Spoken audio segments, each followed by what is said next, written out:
اور پھر ڈائبٹیز میں سب سے زیادہ ضروری نشاستہ کا استعمال، صحیح طریقے سے استعمال بہت ضروری ہے. تو ہماری پلیٹ میں جو آدھا حصہ ہم نے سبزی سے بھرا، 1/4 پروٹین سے، اور باقی جو 1/4 بچتا ہے وہ اس میں نشاستہ مطلب کاربوہائیڈریٹس ہونے چاہیے. اب وہ کاربوہائیڈریٹس کا یہ فارم صحیح ہے کہ آپ اسے انریفائنڈ فارم میں لیں. جیسے لال چکی کا آٹا ہوتا ہے اس کی روٹی کھائیں، اور چاول اگر براؤن رائس لے سکتے ہیں تو وہ لیں، ورنہ وائٹ رائس بھی پورشن کو کنٹرول کرنے کے ساتھ وہ وائٹ رائس بھی لیے جا سکتے ہیں ڈائبٹیز میں، کیونکہ پورشن کنٹرول کرنا کہ آپ کون سی چیز کتنی کھا رہے ہیں وہ بہت زیادہ ضروری ہے.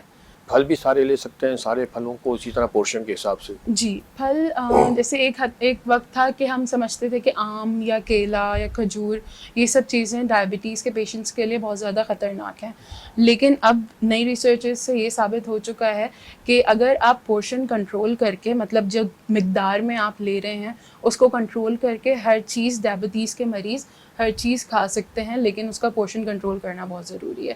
لیکن ان کی نالج میں، تاکہ وہ اس کا صحیح فیصلہ کر کے صحیح چیز صحیح اماؤنٹ میں لے سکیں، اس کی نالج حاصل کرنے کے لیے ان کا ڈائٹیشین کے ساتھ انٹریکشن بہت ضروری ہے. کیونکہ یوزولی اگر ہم پورشن کنٹرول کی بات کریں، اگر صرف کاربوہائیڈریٹس کو ہی لے لیں، سو ایک تہائی کپ، مطلب ایک کپ کا تیسرا حصہ اگر اس کے 3 حصے کرے جائیں تو ایک حصہ جو ہے اتنے چاول ان کو 15 گرامز آف کاربوہائیڈریٹس دے رہے ہوتے ہیں، جو کہ ایک وقت کے لیے ان کا ایک سرونگ آف کاربوہائیڈریٹ بن جاتا ہے. سو ایک ڈائبٹیز کے پیشنٹ کے لیے اگر کوئی نارملی تقریباً انہیں، اگر ہم ایک ایگزامپل لے لیں کہ دن میں 200 گرامز کاربوہائیڈریٹ لینے ہیں، اس سے زیادہ نہیں کرنا ہے. سو 200 گرام ایک آئیڈیل اماؤنٹ ہے جو کہ بہت زیادہ بھی نہیں ہوتی، اور اس کے کیونکہ ایک حد تک کاربوہائیڈریٹ ہماری باڈی کے لیے ضروری ہے، تو وہ فنکشننگ کے لیے جتنی ضرورت ہے وہ بھی پوری ہو جاتی ہے. تو پھر اگر ہم دیکھیں تو اگر ایک تہائی حصہ اگر چاول کا وہ لے رہے ہیں، ایک تہائی کپ، تو اس سے 15 گرام کاربوہائیڈریٹس انہیں مل رہے ہیں. ایک وقت میں اگر وہ یہ لے رہے ہیں، اس کے علاوہ جو ایک کپ سلاد ہر بار انہوں نے ایڈ کیا ہے، اس سے پھر 5 گرام کاربوہائیڈریٹ. تو یہ چیزیں اگر کنٹرول کے ساتھ لی جا رہی ہیں تو ان کا کاربوہائیڈریٹس کے اوپر اتنا زیادہ امپیکٹ نہیں آ رہا ہے. اور اسی طرح فروٹس کے کیس میں، فروٹس وہ دن میں 2 بار لے سکتے ہیں، اور اس کا ایک صحیح اماؤنٹ آف، جو ایک صحیح پورشن سائز ہے فروٹس کے لیے، دیٹ از ½ کپ. اور وہ بہتر ہے کہ فروٹس آپ وہ اسنیکنگ کے ٹائم پہ لیں، لائک دن میں یا تو 11 بجے یا 5 بجے کے اراؤنڈ ½ کپ آف فروٹ یا ایک میڈیم سائز کا فروٹ لے سکتے ہیں. باقی جن فروٹس میں تھوڑی شکر زیادہ ہوتی ہے، جیسے کھجور ہیں، آم ہیں، وہ کچھ اور ان کی کم مقدار میں لے سکتے ہیں، یا پھر جیسے اگر آم کھانے کا انہیں شوق ہے تو وہ ایک میل کو ریپلیس کر سکتے ہیں آم کے ساتھ، وہ ½ کپ دہی اور ایک مینگو آپ لنچ میں لے سکتے ہیں. اس طرح سے اگر آپ ایڈجسٹ کریں تو آپ اپنی غذائی ضروریات اور شوق دونوں پورے کر کے اپنی ذیابیطس کا خیال رکھ سکتے ہیں. شہد کے بارے میں کیا خیال ہے؟ شہد اس میں اب یہاں پہ جس طرح کا آج کل سب کچھ ہے، تو سنتھیٹک اور مطلب جو ایک مشین کا بنا ہوا شہد اور ایک نیچرل شہد، یہ دو بہت مختلف چیزیں ہیں. جو پیور ہنی ہوتا ہے، نیچرل کے بارے میں نیچرل، جی، سو اگر نیچرل، وہ اس طرح ہے کہ شہد ہے تو ایک میٹھی چیز ہی. تو جیسے میں نے آپ کو بتایا کہ پورشن کنٹرول بہت زیادہ امپورٹنٹ ہے. تو شہد بھی وہ کچھ حد تک اس میں اپنی غذا میں شامل کر سکتے ہیں. ایسا نہیں ہے کہ اگر آپ نیچرلی، کیونکہ وہ ہمارے پاس بہت سے اور سورسز سے ہمیں شہد کی بڑھائی، شہد کے فائدوں کے بارے میں بتایا گیا ہے. ایسا نہیں ہے کہ ذیابیطس کے مریض مطلب ایزیلی اسے لے سکیں، انہیں ایک لمیٹڈ اماؤنٹ میں ہی اسے لینا ہے اگر وہ لیتے ہیں تو. ناظرین، آپ ہمارے ماہرین سے ڈائبٹیز کے حوالے سے مفید گفتگو سن رہے ہیں، لیکن ہمیں یہاں ایک وقفے پہ جانا ہے. آپ کہیں مت جائیے گا. Stay with us, we will be right back.